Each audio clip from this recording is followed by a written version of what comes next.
Ma'asyiral muslimin rahimakumullah. Rasulullah sallallahu alaihi wasallam menanti kita di telaga. Ketika manusia keluar dari kubur, mereka menuju ke padang mahsyar. Kemudian mentari akan mendekat sehingga manusia berkeringat, sebagian tenggelam dalam keringat. Semua tergantung amal perbuatannya. Kita tuh sering bergurau sama sahib kita.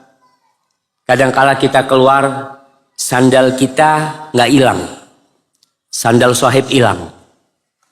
Apa kata kita? Tergantung amalnya. Nah, tergantung amalnya. Betul, semua itu tergantung amalnya. Orang ketika di timbangan tergantung amalnya. Orang ketika di pembagian rapot tergantung amalnya. Orang ketika melewatin sirat tergantung amalnya. Semua tergantung amalnya. Biqadri amali. Memang tidak ada manusia yang masuk surga sebagai pengganti amalannya, nggak ada. Orang masuk surga itu dikarenakan rahmat Allah subhanahu wa ta'ala kepada kita. Karena kita beribadah, kita beramal, itu Allah yang ngasih sama kita. Antum bisa datang ke sini nih, Allah yang menggerakkan hati antum. Sehingga antum bisa berjalan ke tempat ini. Antum sekarang duduk di tempat ini dalam kondisi berdempet-dempetan, tapi antum sabar. Siapa yang menguatkan hati antum? Allah Jalla Jalaluh. Antum bisa ruku, bisa sujud, antum bisa bersedekah, antum bisa berumrah, bisa berhaji. Siapa yang melakukan semua itu kepada kita? Allah Jalla Jalaluh. Cuma amal ini sebagai sebab. Ketika matahari mendekat, lalu mereka menuju ke haud, telaga. Para ulama berusaha untuk menyusun perjalanan di padang mahsyar itu. Ada khilaf di antara mereka. Karena memang susunan tidak ada dari Rasulullah sallallahu alaihi wasallam. Tapi mereka menyimpulkan dari hadis-hadis Rasul dikumpulin, kayaknya nih yang pertama itu telaga. Setelah manusia di telaga, mereka menuju ke mizan, timbangan. Setelah dari timbangan baru mereka menuju ke sirat. Mereka meringkasnya dengan ucapan Hims. Hims itu nama kota di Suriah. Semoga Allah membebaskan saudara-saudara kita dari cengkeraman Bashar Assad dan kaum. Haud, mizan, sirat. Nabi SAW mengatakan dalam hadis riwayat Bukhari dan Muslim, Inni faratukum alal haud. Aku mendahului kalian sampai haud. Aku nanti kalian di haud nantinya. Man marra aliyya syarib. Yang melewatin aku akan minum. Wa man syariba lam yadhma abadan. Barang siapa yang minum dari telagaku tidak akan pernah haus selama-lamanya. Setelah minum itu perjalanan masih panjang jemaah menuju sirat. Mereka nggak bisa balik lagi ke haud. Mereka langsung menuju ke sirat. Dengan api neraka yang begitu panasnya. Orang yang minum dari telaga Rasul SAW tidak akan kehausan selama-lamanya. La yaridanna alayya aqwamun a'rifuhum wa ya'rifuni. Nanti ketika aku menanti di telaga akan ada orang-orang yang lewat. Mereka kenal aku dan aku kenal mereka. Thumma yuhalu baini wa bainahum. Kemudian tatkala mereka hendak menuju ke telaga, dihalau mereka oleh malaikat-malaikat, dihalau seperti dihalaunya onta-onta liar, onta-onta asing ketika mau minum di telaga orang. Ini onta orang dihalau, suruh pergi. Lalu aku mengatakan innahum minni, mereka dari aku, kata Rasul sallallahu alaihi wasallam. Maka para malaikat mengatakan innaka la tadri ma ahdatsu ba'da. Engkau tidak tahu apa yang dibuat-buat oleh mereka setelah engkau meninggal dunia. Dalam riwayat lain dikatakan ashabi atau usayhabi, ummati, banyak riwayat. Yang jelas ada di antara umat Rasul sallallahu alaihi wasallam yang tidak bisa minum dari telaga. Padahal mereka umat Nabi Muhammad SAW, bukan orang kafir. Lalu Nabi mengatakan suhqan, mudah-mudahan mereka dijauhkan, jauhkan mereka, jauhkan. Mana kasih sayang Rasul sallallahu alaihi wasallam? Bukankah beliau begitu cintanya dengan kita? Naam. Beliau cinta kepada umatnya. Tapi tatkala umatnya tidak mengikuti Rasul sallallahu alaihi wasallam, maka beliau meninggalkan umatnya. Hadis riwayat Bukhari dan Muslim. Para jamaah rahimakumullah, siapa saja yang tidak bisa minum dari telaga Rasul sallallahu alaihi wasallam? Para ulama menyebutkan, mereka menyimpulkan ada 5 orang yang tidak bisa minum di telaga Rasul sallallahu alaihi wasallam. Ana ringkaskan dari ucapan Al-Imam An-Nawawi dalam Syarh Muslim, Al-Imam Ibnu Hajar Al-Asqalani dalam kitabnya Fathul Bari, dan ulama-ulama lainnya. Yang pertama adalah orang-orang yang murtad setelah wafatnya Rasulullah sallallahu alaihi wasallam. Mereka masuk Islam di masa Nabi alaihissalam, datang menjumpai Nabi alaihissalam, kemudian murtad. Maka orang ini kan Nabi kenal sama mereka. Mereka kenal sama Rasul SAW. Mereka tidak akan minum dari telaga Nabi alaihissalam. Nabi ketika hidup memandang mereka adalah orang Islam. Murtadnya mereka setelah wafatnya Rasul SAW. Jadi Nabi nggak tahu. Yang kedua, orang-orang yang murtad. Ini yang pertama, orang-orang yang murtad di masa Nabi alaihissalam. Yang kedua, orang-orang yang murtad setelah meninggalnya Nabi alaihissalam. Dan Nabi nggak tahu kalau ternyata mereka sudah kafir. Ini yang kedua.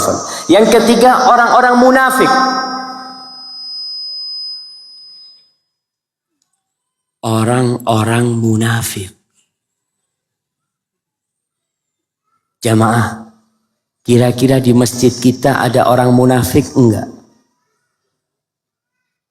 Ada enggak? Wallahu a'lam. Tapi di masa Rasul sallallahu alaihi wasallam yang berkhutbah di atas mimbar adalah Nabi Muhammad SAW. Yang jadi imam adalah Rasulullah SAW. Makmumnya ada yang munafik. Makmumnya. Kalau di masa Rasul SAW ada orang-orang munafik, apalagi di masa kita. Maka Nabi sering menyebutkan azqalus salati alal munafiqin. Ana izin minum dulu jemaah. Bismillah.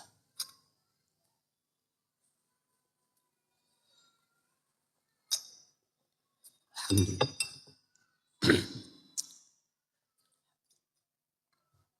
Kata Rasul sallallahu alaihi wasallam, salat yang paling berat buat orang-orang munafik, salat apa? Insyaallah pada angkat tangan semua. Baik, yang paling berat salat Isya dan salat subuh. Maka kalau antum merasa berat salat Isya ke masjid ya, ke masjid, maka antum perlu bertanya, jangan-jangan ana munafik. Subuh, ketika orang-orang ke rumah Allah, antum tiduran di rumahnya. Kenapa? Males, capek, hati-hati. Mungkin antum munafik. Allah mengatakan, wa idza qamu ila sholati qamu kusala yura'unan nas. Kata Allah tuh orang-orang munafik kalau sholat males. Sholat dia sholat, bukan nggak sholat. Sholat tapi males. Sholatnya pun riya. Kenapa Isya dan subuh mereka nggak ke masjid? Berat buat mereka karena nggak kelihatan orang. Antum kalau sholat duhur ke masjid, satu kampung kelihatan antum. Assalamualaikum. Masya Allah. Mau kemana mas? Masjid. Masya Allah. Duhur. Asar banyak yang kelihatan. Maghrib masih remang-remang. Isya udah gelap semua ini. Apalagi subuh. Di kota-kota besar antum kalau subuh ke masjid, siapa yang ngelihat? Satpam. Terus tukang sapu jalan. Itu yang kelihatan antum. Artinya antum gak kenal sama dia. Dia gak bisa muji antum. Karena semuanya pada dalam rumahnya. Dan termasuk orang yang tidak bisa minum dari telaga Rasul SAW adalah mereka orang-orang munafik yang menampakkan keislaman tapi menyembunyikan kekufuran.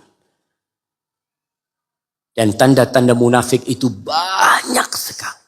Di antaranya orang-orang munafik itu selalu membela orang kafir. Orang munafik itu belain orang kafir, yang Islam nggak dibelain. Dan kita melihat ada orang-orang Islam yang memberikan loyalitas mereka kepada orang-orang non-Muslim. Allah mengatakan, Allah menegur para sahabatnya pada waktu di Madinah. Ha antum haula'i tuhibbunahum wala yuhibbunakum. Kalian nih cinta sama mereka. Mereka tuh nggak cinta sama kalian. Dibohongin kalian. Pura-pura. Tapi kita, oh ini orang baik. Ini Allahu Akbar. Allah tuh tahu dengan isi hati mereka. Allah tahu. Tapi kadang-kala kita seperti hati-hati. Jangan sampai kita termasuk orang munafik. Akhirnya nggak bisa ke telaga Rasul Sallallahu Alaihi Wasallam. Yang keempat. Orang-orang yang merubah sunnah dan petunjuk Nabi Muhammad Sallallahu Alaihi Wasallam. Sunnah Nabi dirubah. Ini udah nggak relevan. Sunnah ini udah nggak cocok buat zaman sekarang. Beda zamannya. Ada orang-orang yang berusaha untuk menjadikan agama Islam agama untuk negeri-negeri tersendiri. Ada Islam Bandung, Islam Sunda,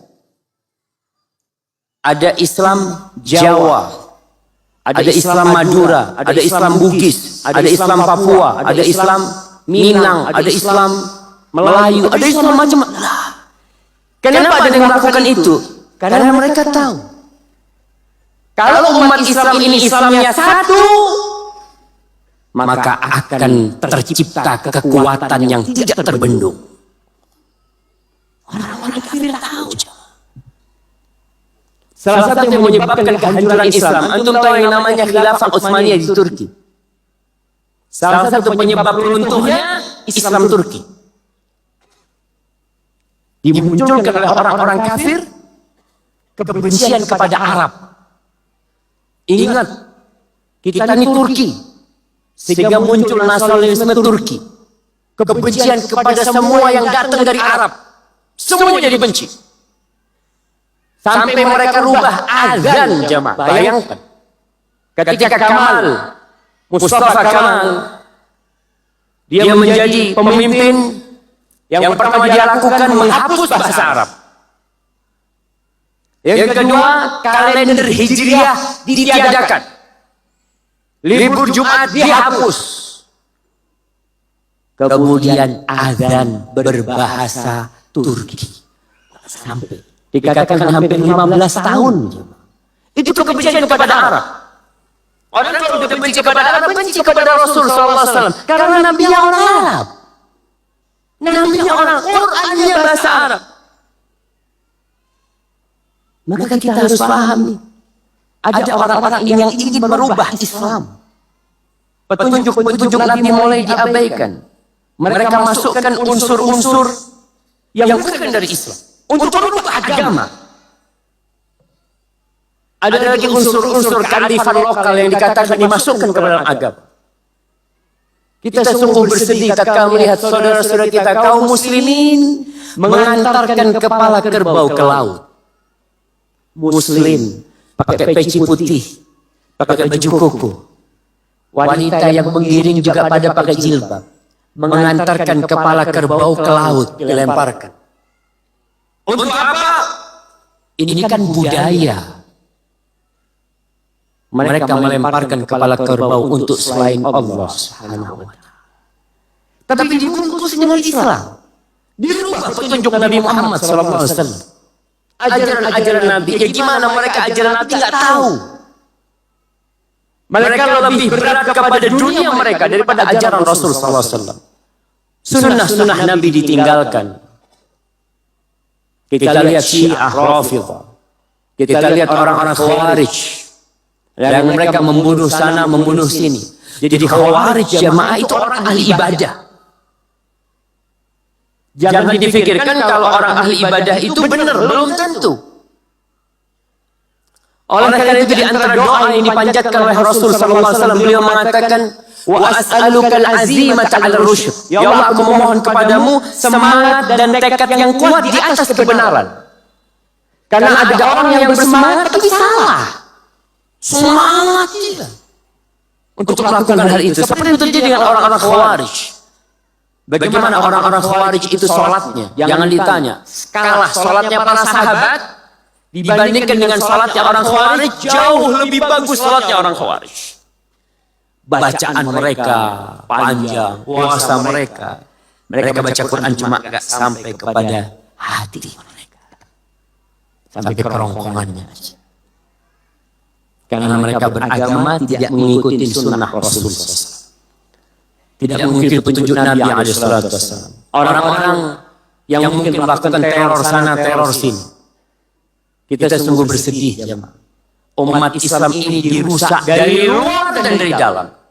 Dari dalam diobok-obok, bagaimana dihancurkan, setelah lemah, dari luar diserang. Maka kita harus merapatkan barisan menuju kemana? Menuju sunnah Rasul SAW. Karena itu jalan keselamatan. Maka orang yang merubah agama Nabi Muhammad SAW, menambahkan, mengurangi, karena buat dia nggak cukup, maka dia tidak akan sampai bisa minum di telaga Rasulullah SAW. Yang kelima, yang tidak bisa minum dari telaga Rasul SAW. Para ulama, sebagian ulama memasukkan para pelaku dosa besar. Para pelaku dosa besar tidak minum dari telaga Rasul SAW. Berdasarkan hadis yang diriwayatkan oleh Imam Ahmad dari Abdullah bin Umar bahwa Rasul SAW mengatakan, "Sayakunu alaikum umara." Nanti akan ada pemimpin-pemimpin di antara kalian. Ya'murunakum bima la yaf'alun. Mereka memerintahkan kepada kalian apa yang mereka tidak mengamalkannya. Faman saddaqahum bikizbihim wa aanahum ala dzulmihim falaysa minni.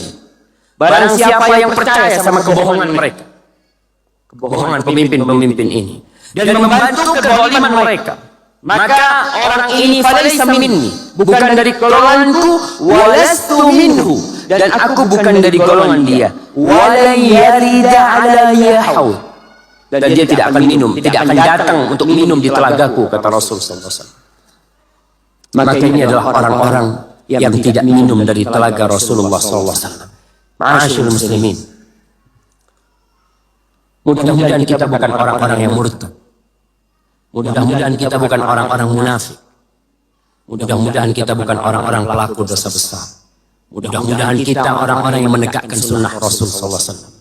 Tapi menegakkan sunnah Nabi Sallallahu Alaihi Wasallam di masa fitnah seperti ini butuh perjuangan. Antum dikucilkan. Ingat, sunnah Nabi itu bukan cuma jenggot. Ini karena ada orang-orang yang memahami sunnah Rasul SAW, artinya berpegang teguh dengan sunnah itu pakai jenggot doang, tidak isbat. Sunnah Nabi itu adalah ajaran Rasulullah SAW. Yang pertama adalah melaksanakan kewajiban dan meninggalkan yang haram. Itu artinya berpegang teguh dengan sunnah. Melaksanakan perintah dan meninggalkan larangan. Yang kedua, meninggalkan bid'ah amaliyah dan keyakinan. Urusan-urusan yang baru, yang tidak ada ajarannya, tidak ada tuntunannya, baik itu amal ataupun keyakinan, ditinggalkan. Itu artinya berpegang teguh dengan sunnah. Yang ketiga, semangat untuk mengamalkan amalan-amalan yang disunnahkan oleh Rasul SAW. Bukan wajib, sunnah. Qabliyah, ba'diyah, menebarkan salam, tersenyum, membantu orang. Pokoknya sunnah Nabi SAW. Dia berusaha semampu dia. Karena ada orang yang meremehkan sunnah. Artinya ketika dia masuk ke masjid, langsung duduk. Nggak pakai tahiyatul masjid. Lalu dikatakan, Kang, tahiyatul masjid, ya, kan cuma sunnah. Ada yang seperti dia meremehkan. Memang itu cuma sunnah. Tapi kita diperintahkan untuk berpegang teguh dengan sunnah. Salah satunya adalah menjalankan sunnah-sunnah yang dianjurkan. Kemudian yang keempat adalah mengajak manusia kepada kebaikan dan berusaha untuk memperbaiki yang salah di antara mereka. Itu yang artinya berpegang teguh dengan sunnah. Al-Imam Ahmad bin Hanbal, kenapa beliau disiksa, bahkan hampir dibunuh? Karena beliau mempertahankan keyakinan bahwa Al-Quranul Karim adalah firman Allah. Quran itu bukan makhluk. Quran itu firman Allah. Muncul bid'ah mengatakan bahwasanya Al-Quran itu adalah makhluk ciptaan Allah. Padahal tidak ada ucapan itu sebelumnya. Di masa Rasulullah SAW, di masa para sahabat, baru di masa Imam Ahmad muncul hal itu. Sampai Imam Ahmad mempertahankan hal itu. Disiksa beliau. Tapi beliau tetap mengatakan Al-Qur'anu kalamullahi ghairu makhluk. Quran adalah firman Allah dan dia bukan makhluk. Apa yang akan kita dapatkan tatkala berpegang teguh dengan sunnah? Yang jelas berat. Kalau kita bicara yang ringan, jenggot. Jenggot ini sunnah yang ringan sekali. Kenapa ringan? Antum nggak perlu keluar duit pakai jenggot. Apa harus? Karena nggak punya fulus untuk pakai jenggot. Nggak ada. Jadi benar-benar sesuatu yang ringan untuk diamalkan. Itu aja kita dikucilkan. Dari pekerjaan, kelihatan pakai jenggot dipanggil sama atasan. Ada apa pakai jenggot? Aliran apa nih? Subhanallah. Katanya kita ini negara yang menghormati hak asasi manusia. Apa urusan jenggot anak kerjaan anak? Kan yang nilai itu kerjaan anak. Kalau anak kerjaan benar itu ditegur. Kalau anak baju anak seragam, anak seharusnya pakai baju putih, anak pakai baju hijau, tegur oke. Ini urusan jenggot anak.